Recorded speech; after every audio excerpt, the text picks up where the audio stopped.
നമ്മളിന്ന് ഒരു മിക്സ്ചർ ഉണ്ടാക്കുകയാണ്. അപ്പോൾ അതിന് കടലമാവാണ് എടുത്തിരിക്കുന്നത്. ഈ കാണുന്ന കപ്പിൽ 1.5 കപ്പ് കടലമാവും ഒരു 1/3 കപ്പ് അരിപ്പൊടിയും നമ്മുടെ പാലപ്പത്തിൻ്റെ പൊടിയാട്ടോ എടുത്തിരിക്കുന്നത്, അതിട്ടു. പിന്നെ അതിലേക്ക് എരിവിന് ആവശ്യമായ മുളക് പൊടി ഇട്ടു. പിന്നെ കുറച്ച് ഉപ്പും പിന്നെ കുറച്ച് നമ്മുടെ കായപ്പൊടി ഇട്ട് നന്നായിട്ടൊന്ന് മിക്സ് ആക്കിയിട്ടോ. ഉപ്പ് ഞാനിട്ടത് കുറഞ്ഞു പോയി, അപ്പോൾ നമ്മൾ ഏകദേശം പാകത്തിനനുസരിച്ച് ഇടണം കേട്ടോ. കായത്തിൻ്റെ പൊടി ഇട്ടു, അത് ഫ്ലേവറിന് വേണ്ടിയിട്ടാണ്. നന്നായിട്ടൊന്ന് നമുക്ക് മിക്സാക്കി കൊടുക്കാം കേട്ടോ. എന്നിട്ട് പിന്നെ ഇതിലേക്ക് 1 സ്പൂൺ ഗീ ചേർക്കാം. 1-2 സ്പൂൺ ഗീ ചേർത്തിട്ട് നന്നായിട്ട് കൈ വെച്ച് നന്നായിട്ടൊന്ന് മിക്സ് ആക്കണം കേട്ടോ. അത് ഗീ അത് ഫ്ലേവർ വരാൻ വേണ്ടിയിട്ടാണ് അങ്ങനെ ചെയ്യണേ കേട്ടോ. നന്നായിട്ട് ഇനി കൈ വെച്ചിട്ട് ഞെരടി ഇങ്ങനെ മിക്സ് ആക്കി എല്ലായിടത്തും ആക്കി കൊടുക്കുക. അതിന് ശേഷം കുറച്ച് വെള്ളം ഒഴിച്ചിട്ട് നമുക്ക് ചപ്പാത്തി മാവല്ല, അതിനേക്കാളും കുറച്ചും കൂടി ലൂസ് കൺസിസ്റ്റൻസിയിലൊന്ന് കുഴച്ചെടുത്ത് മാറ്റി വയ്ക്കാം കേട്ടോ. നമ്മൾ വെള്ളം ചേർക്കുമ്പോൾ സൂക്ഷിക്കണം, കാരണം കടലമാവായ കാരണം പെട്ടെന്ന് വെള്ളം കൂടിപ്പോവാൻ ചാൻസ് ഉണ്ട്. അപ്പോൾ കുറച്ചായിട്ട് ഒഴിച്ച് കൊടുത്തിട്ട് വേണം നമ്മൾ കുഴച്ചെടുക്കാം കേട്ടോ.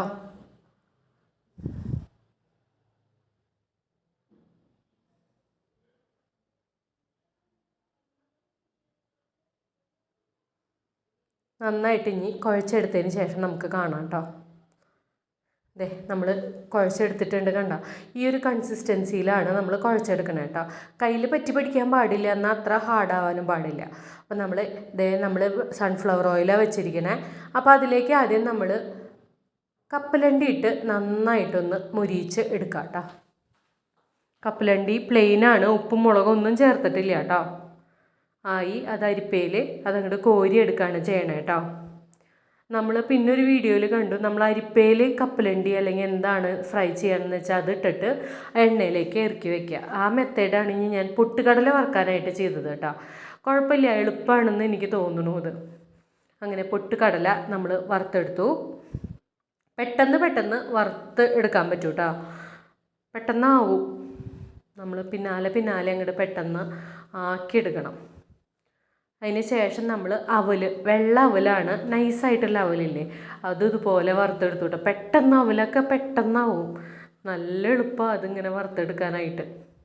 ഈ വറുത്ത അവൽ തിന്നാൻ നല്ല ടേസ്റ്റ് ഉണ്ട് കേട്ടോ.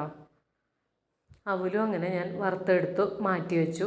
ചൂട്ടോട് കൂടി തന്നെ ഇതിലേക്ക് മുളക് പൊടി, കുറച്ച് കായപ്പൊടി, കുറച്ച് ഉപ്പും കൂടി ഇട്ടിട്ട് നന്നായിട്ടൊന്ന് മിക്സാക്കി വെക്കണം കേട്ടോ. ഞാനിത് ചൂടൊന്ന് കുറച്ച് ആറിയതിന് ശേഷം ചെയ്തത്.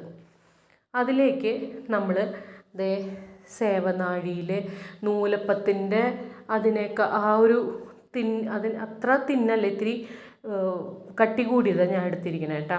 അതിലേക്ക് എടുത്ത് നന്നായിട്ട് എണ്ണയിലേക്ക് അങ്ങനെ ഒഴിച്ച് ഞാൻ അങ്ങോട്ട് നന്നായിട്ടൊന്ന് ഫ്രൈ ആക്കി എടുത്തു കേട്ടോ. നേരത്തെ കുഴച്ച് വെച്ചില്ലേ നമ്മുടെ കടലമാവൊക്കെ, അതങ്ങനെ ചെയ്തു. പിന്നെ ബാക്കി കുറച്ചുണ്ടായിരുന്നു, അതിൽ കുറച്ചും കൂടി വെള്ളം ഒഴിച്ചിട്ട് ഏകദേശം ഇഡ്ഡലി പരുവല്ലേ, ഇഡ്ഡലി പരുവം, അതായത് നമ്മളിങ്ങനെ ഒഴിക്കുമ്പോൾ ഓട്ടയക്കോടെ വീഴണം. അത് നമ്മൾ ബൂന്തി ഉണ്ടാക്കാനാണ് ഇങ്ങനെ ചെയ്യണം കേട്ടോ. അപ്പം ഞാൻ ബാക്കിയുള്ള കടലമാവിൻ്റെ ആ മിക്സിയിൽ കുറച്ചും കൂടി വെള്ളം ഒഴിച്ചിട്ട് ഡൈല്യൂട്ട് ചെയ്യുകയാണ് ചെയ്തത്. പിന്നെ ഇതുപോലെ ഓട്ടയുള്ള നമ്മുടെ കയ്യിലെടുത്ത് വെച്ച് അതിൻ്റെ മുകളിൽ കുറച്ചിങ്ങനെ ഒഴിച്ചു കൊടുത്താൽ നമ്മുടെ ബൂന്തിയും റെഡിയായി കിട്ടും കേട്ടോ. പെട്ടെന്ന് തന്നെ ഇതൊക്കെ തയ്യാറാക്കാം. ഒരു അരമണിക്കൂറിൻ്റെ ഒരു ബുദ്ധിമുട്ടുണ്ട്, പക്ഷേ നല്ല ടേസ്റ്റിൽ വീട്ടിൽ തന്നെ നമുക്ക് ഉണ്ടാക്കാൻ പറ്റുമല്ലോ, നല്ല ടേസ്റ്റിന് മിക്സ്ചർ.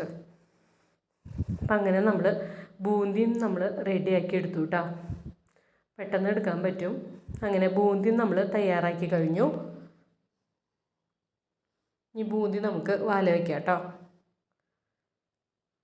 നമ്മൾ കുറച്ച് ഇപ്പോൾ 1.5 കപ്പ് പൊടി കൊണ്ടാണ് നമ്മൾ ഉണ്ടാക്കണം, പക്ഷേ ഉണ്ടാക്കി വന്നപ്പോൾ ഒരുപാടുണ്ടായിരുന്നു മിക്സ്ചർ. നമ്മളിനി വാല വെച്ചു കേട്ടോ, അത് വേവിച്ചെടുത്തു. ഇനി നമ്മൾ ഇതെല്ലാം കൂടി മിക്സാക്കാണ് ചെയ്യണത് കേട്ടോ. ഇതാണ് നമ്മൾ ആദ്യം വറുത്ത് വെച്ചത്. അതിലേക്ക് നമ്മൾ ഉപ്പ്, മുളക് പൊടി, കുറച്ച് കായത്തിൻ്റെ പൊടി ഇട്ടിട്ട് നമ്മൾ നന്നായിട്ടൊന്ന് മിക്സാക്കി കൊടുക്കാം കേട്ടോ. എരിവിന് ആവശ്യമായിട്ടുള്ള മുളക് പൊടിയാണ് നമ്മൾ ചേർക്കണേ കേട്ടോ. എന്നിട്ട് നന്നായിട്ടൊന്ന് മിക്സാക്കി കൊടുക്കുക.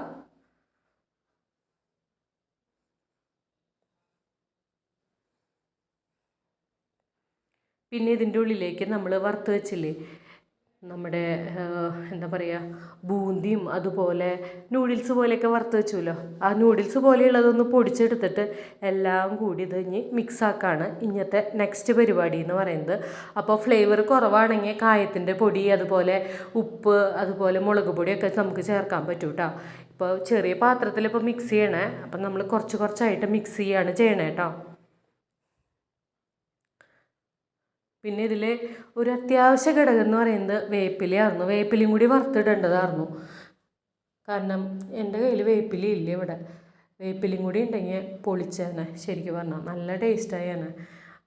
അപ്പം നമ്മൾ കുറച്ച് കുറച്ചായിട്ട് ഇട്ടിട്ട് അതെല്ലാം ഒന്ന് മിക്സ് ചെയ്തെടുക്കുകയാണ് ചെയ്യണേ കേട്ടോ. വലിയ പാത്രമാണെങ്കിൽ ഒറ്റയടിക്ക് എല്ലാം കൂടി ഒരുമിച്ച് മിക്സ് ആക്കാൻ പറ്റിയേനെ. അപ്പോൾ ലാസ്റ്റ് ഞാൻ മിക്സ് ആക്കിയിട്ട് കാണിച്ചു തരാം കേട്ടോ. നല്ല രസമുണ്ട് കാണാനും, അതുപോലെ ടേസ്റ്റൊക്കെ നല്ല ക്രിസ്പി ആയിട്ടുള്ളത്. അങ്ങനെ നമ്മൾ മിക്സ്ചർ റെഡിയാക്കി എടുത്തു കേട്ടോ. ആവശ്യത്തിനനുസരിച്ച് കപ്പലണ്ടിയും പൊട്ടുകടലയൊക്കെ കൂടുതൽ ചേർക്കാം കേട്ടോ നമുക്ക്.